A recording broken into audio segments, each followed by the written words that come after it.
Bapak Ibu Saudara sekalian, pada malam hari ini untuk beberapa menit ke depan kita akan melihat 5 tips rumah tangga yang sehat.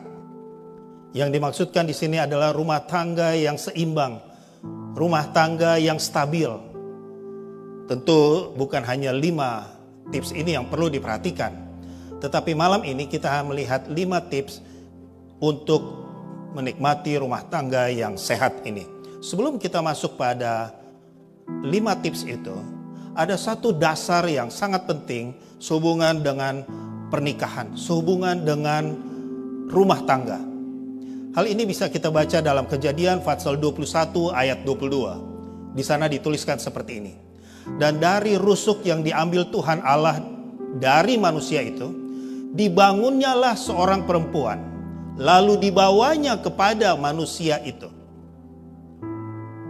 Dari ayat ini kita mendapati bahwa pernikahan, bersatunya perempuan dan laki-laki, yang ayat ini menuliskan dengan istilah manusia itu, adalah suatu ide yang datang dari Allah sendiri.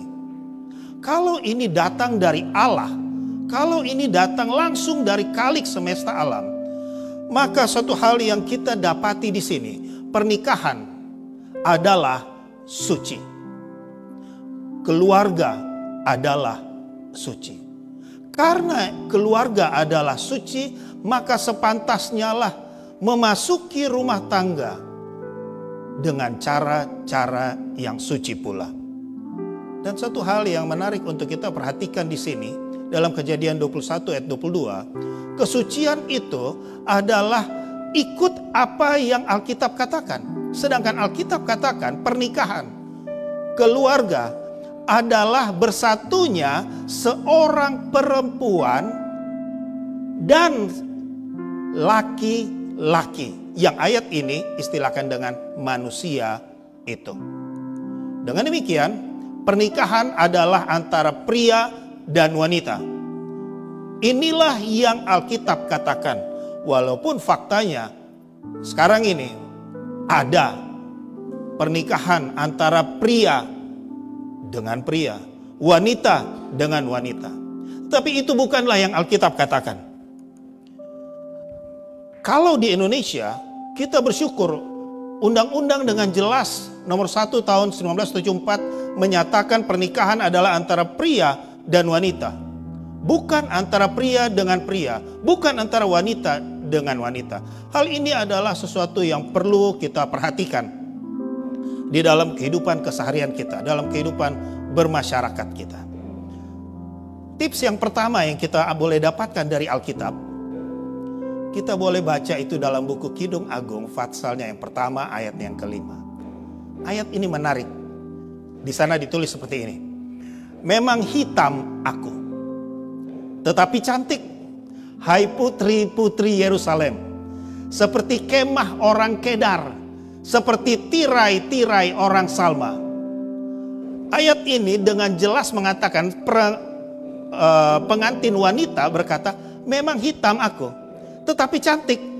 Hai putri-putri Yerusalem, saya ini seperti kemah orang Kedar. Apa yang dimaksudkan dengan saya ini? Pengantin wanita ini katakan, saya seperti kemah orang Kedar. Ini yang dimaksudkan dengan kemah orang Kedar, the tents of Kedar. Kita bisa lihat di gambar ini bagaimana tenda ini ada di padang pasir. Untuk sekian waktu itu diterpa dengan panas, sehingga tidak heranlah tenda itu warnanya pudar, kusam, dan tidak menarik. Dengan demikian, yang kita dapatkan dari ayat tadi adalah perempuan pengantin berkata, saya ini seperti kemah orang Kedar, tapi cantik. Artinya pengantin wanita ini kepada suaminya, dia menampilkan apa adanya saya ini. Tidak ada yang dia tutup-tutupi, tidak ada yang dia poles di hadapan suaminya, apa adanya. Tetapi ia dengan percaya diri, dia berdiri sebagai pengantin wanita. Tips yang kedua yang kita boleh ambil dari Alkitab mengenai pernikahan, mengenai keluarga. Kejadian 2 ayatnya ke-18. Tuhan Allah berfirman, tidak baik kalau manusia itu seorang diri saja. Aku akan menjadikan penolong baginya. Benar, wanita disebut sebagai penolong. Tetapi walaupun kata tolong dan kata bantu itu sama maknanya, tetapi setelah diberi imbuhan, maka penolong tidak sama dengan pembantu. Kita lihat di ayat yang lain. Ulangan 33 ayat 26. Tidak ada yang seperti Allah. Berarti ini bicara mengenai Allah. Hai Yesurun, ia berkendara melintasi langit sebagai penolongmu. Allah digambarkan di sini sebagai penolong, bukan pembantu. Artinya, kalau wanita digambarkan sebagai penolong, Allah juga digambarkan sebagai penolong. Ini artinya wanita digambarkan bukan sebagai sesuatu yang rendah, tetapi sesuatu yang terhormat. Karena ini juga diberikan sebagai gambaran, kata penolong ini diberikan gambaran kepada Allah. Luar biasa di sini. Kalau begitu, hargai pasanganmu sebagai tips yang kedua. Karena mereka luar biasa sebagai penolong. Yang ketiga, di dalam Kidung Agung Fatsal yang pertama ayat 15 sampai 16. Lihatlah cantik engkau manisku, sungguh cantik engkau, bagaikan merpati matamu. Lihatlah betapa engkau kekasihku, sungguh menarik, sungguh sejuk petiduran kita. Luar biasa ungkapan kalimat-kalimat seperti ini. Bapak yang mengikuti acara ini dari rumah, ingatkah Bapak, kapan terakhir kali Bapak mengucapkan kalimat-kalimat seperti ini kepada istrimu? Ayat ini dengan jelas berkata dan mengajarkan kepada kita bahwa ekspresikan, tunjukkan penghargaanmu atau kasihmu kepada pasanganmu. Kadangkala kita merasa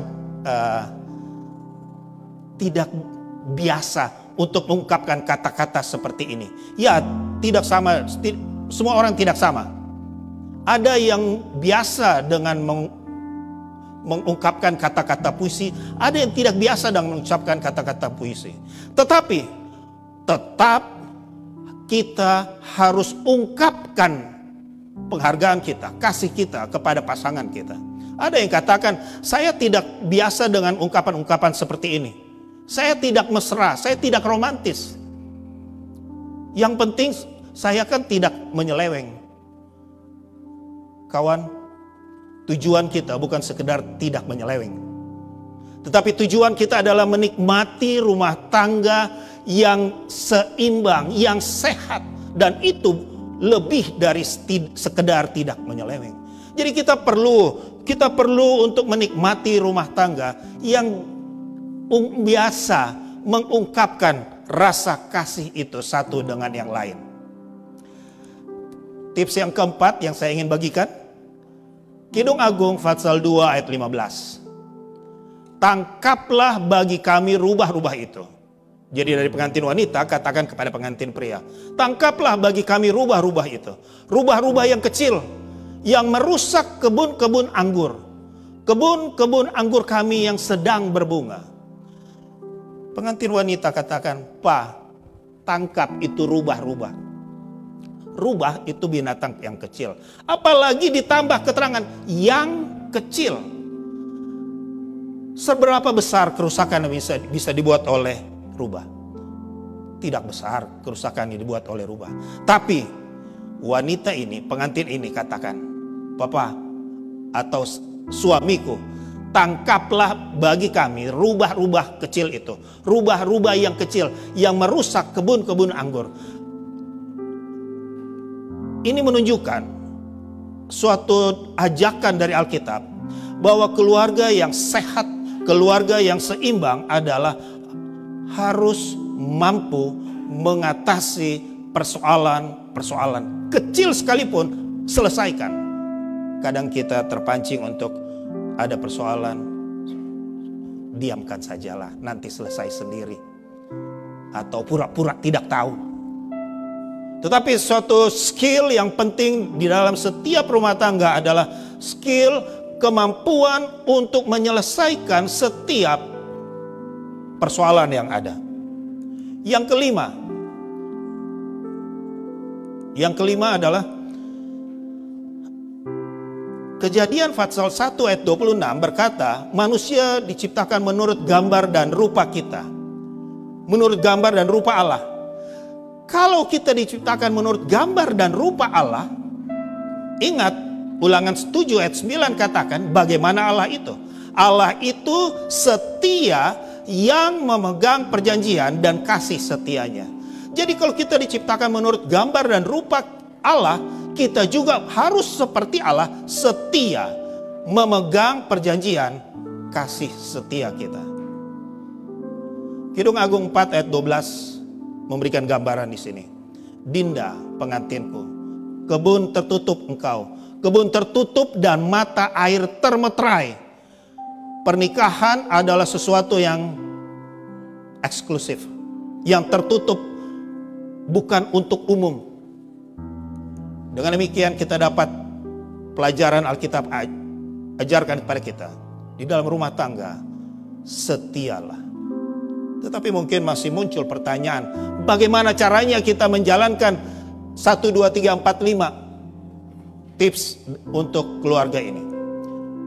Di dalam Roma pasalnya yang ke-15 ayat yang ke-5. Semoga Allah yang adalah sumber ketekunan dan penghiburan mengaruniakan kerukunan kepada kamu. Kerukunan adalah sesuatu yang dikaruniakan Tuhan. Kerukunan satunya suami dan istri adalah sesuatu yang diberikan, dihadiahkan Tuhan. Kalau ini sesuatu yang diberikan Tuhan, pertanyaannya adalah sampai di mana hubungan kita, sampai di mana kedekatan kita dengan Tuhan itu. Kiranya Tuhan memberkati Bapak Ibu sekalian di dalam menikmati rumah tangga yang sehat.